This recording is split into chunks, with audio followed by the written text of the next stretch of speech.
Hello students. तो आज का हमारा लेक्चर 2 स्टार्ट करते हैं। Motion class 9। तो चलिए लेट्स बिगिन।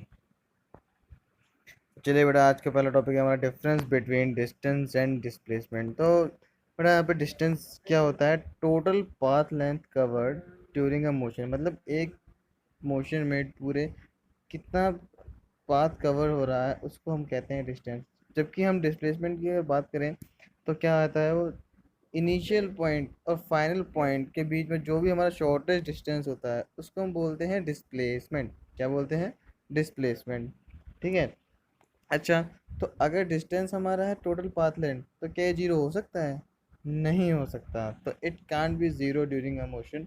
जबकि हमारा डिस्प्लेसमेंट जीरो हो सकता है अगर एक बॉडी है, वो स्टार्ट कर रही है एक पर्टिकुलर पॉइंट से और वापस घूम फिर के उसी ही पॉइंट पे आ जा रही है, तो इनिशियल और फाइनल पॉइंट हो गया सेम। तो यानी कि डिस्प्लेसमेंट क्या हो गई? Zero.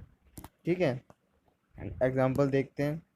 For motion A to B, अगर एक बॉडी ए से बी तक गई तो 10 मीटर कवर किया, बी से सी गई तो 10 मीटर कवर किया, और अगर वापस सी टू ए चली गई तो दोबारा 10 + 10 यानी कि 20 मीटर कवर कर दिया है इसने। तो टोटल पाथ लेंथ कितनी हो गई? 40 मीटर। जब ठीक है, तो यहाँ पे डिस्टेंस कवर कितना हो गया? 40 मीटर।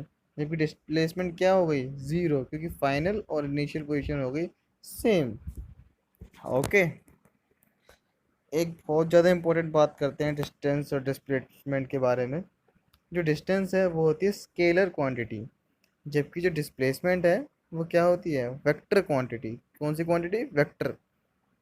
अब बच्चे पूछेंगे सर ये क्या होता है? तो वेक्टर और स्केलर क्वांटिटी के बारे में बात करते हैं कि ये क्या चीज़ है। देखो, स्केलर्स तो वो होते हैं जो ऐसी क्वांटिटी जिनके पास सिर्फ मैग्नीट्यूड है, कोई डायरेक्शन नहीं होती है उनके पास।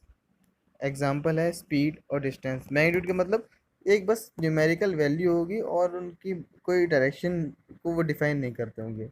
ऐसी क्वांटिटी को हम बोलते हैं स्केलर क्वांटिटी। एग्जांपल है स्पीड और डिस्टेंस।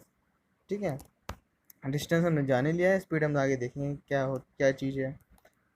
वहीं दूसरी तरफ वेक्टर्स क्या होते हैं? ऐसी क्वांटिटीज़ जिनके पास डायरेक्शन भी है और मैग्नीट्यूड भी है, मतलब उनके पास न्यूमेरिकल वैल्यू भी है और वो किसी डायरेक्शन को भी स्पेसिफाई कर रही हैं। ऐसी क्वांटिटीज़ को हम बोलते हैं वेक्टर क्वांटिटीज़।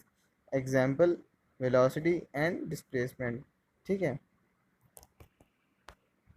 चलिए, नेक्स्ट टॉपिक हमारा आता है uniform and non uniform motion. The type of motion in which equal distance is covered in equal interval of time is called as uniform motion। मतलब ऐसा मोशन जिसमें पर्टिकुलर टाइम में equal distance covered होता है। जैसे कि मान लीजिए हमने 10 मिनट ले लिए, तो अगर एक बॉडी 10 मिनट में 5 किलोमीटर कवर कर रही है तो वो अगले 10 मिनट में भी ही 5 किलोमीटर ही कवर करनी चाहिए। ठीक है। ऐसा मोशन जो होता है हमारा, वो होता है यूनिफॉर्म मोशन। ओके। जैसे कि हम टेल में भी देख सकते हैं, एक बॉडी ने 9 AM पे स्टार्ट किया। 9 9 AM पे वो 10 मीटर कवर कर चुकी थी।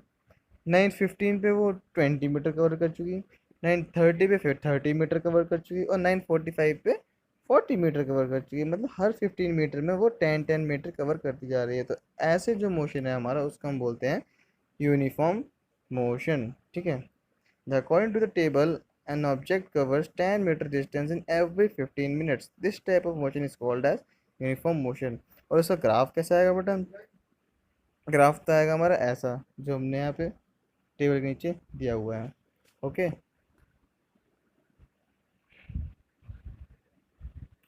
अब बात कर लेते हैं नॉन यूनिफॉर्म मोशन की। तो अगर यूनिफॉर्म मोशन है को हम समझ लेते हैं ढंग से, तो हम नॉन यूनिफॉर्म अपने आप ही समझ जाएंगे। The type of motion in which different distance covered in same interval of time. मतलब सेम टाइम इंटरवल में अलग अलग डिस्टेंस जो है वो कवर कर रही है एक बॉडी। जैसे कि मान लो हमने 10 मिनट ले लिया, तो कोई बॉडी है 10 मिनट में कहीं 5 किलोमीटर कवर कर रही है, कभी 6 किलोमीटर कवर कर रही है, कभी 10 मिनट में 7 किलोमीटर कवर कर रही है, कभी 10 मिनट में 8 किलोमीटर कवर कर रही है। तो ऐसा जो मोशन होता है हमारा उसको हम बोलते हैं non uniform motion, as given in table. Okay. और जो हमारा ग्राफ है नॉन यूनिफॉर्म मोशन का, वो ऐसा आता है जो हमने टेबल के नीचे दिया हुआ है। ओके। तो ये था हमारा आज का सेशन। इसको आज यहीं ख़त्म करते हुए थैंक यू बेटा। अगर समझ में आया हो तो बताना कमेंट करके।